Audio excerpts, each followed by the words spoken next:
If you want to leave, then go ahead and fucking leave. I'm not gonna stop you. What you want me to do, huh? You want me to cry and scream? I can't do that. If I cried every time somebody left my life, I wouldn't.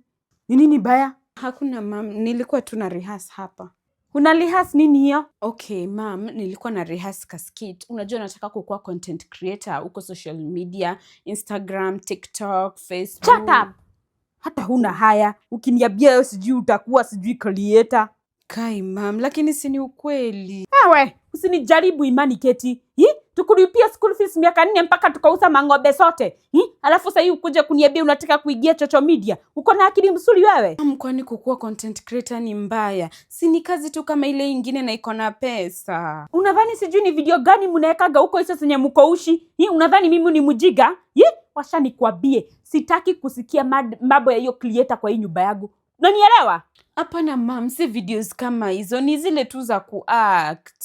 Nimesema sitaki kusikia hiyo mambo kwa nyumba yangu. Unanielewa? Unajua hiyo mambo ya social media ndio watu wanaigizwa kwa devil worshiping bila kujua wewe. Hapana mam, hizo tu ni za content creation, si za devil worshiping. Mimi najua shenye nasema. Hebu tafuta kasi ya maana yenye iko na adabu na heshima. Yenye hata mtu anaweza niuliza mtoto wangu anafanya kazi gani, niseme bila hata kuaibika. Mam, pia content creation ni kazi ya maana. Nimesema sitaki kusikia mambo ya social media kwa nyumba yangu. Na kama huwezi sikia, uhame. Hautafanyia mambo ya uchetani kwa nyumba yangu. Ndio hata mimi uniugize hopeless.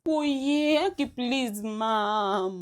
Hapana, sitaki kusikia hiyo maneno. Utafute kasi ya maana. Unataka kuingia kwa hizo vitu ndio uanze kututoa huku sacrifice mmoja ati ndio upate pesa.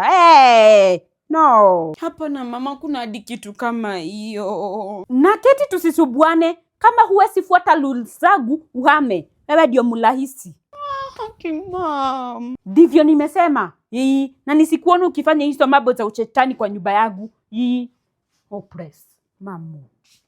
Sawa. Sasa shida ya mami na kuangaga ni mbona nataka nifanye content creation, si ni maisha yangu. Si bora mimi nilishamaliza shule na nika graduate. Mimi sijui shida yake.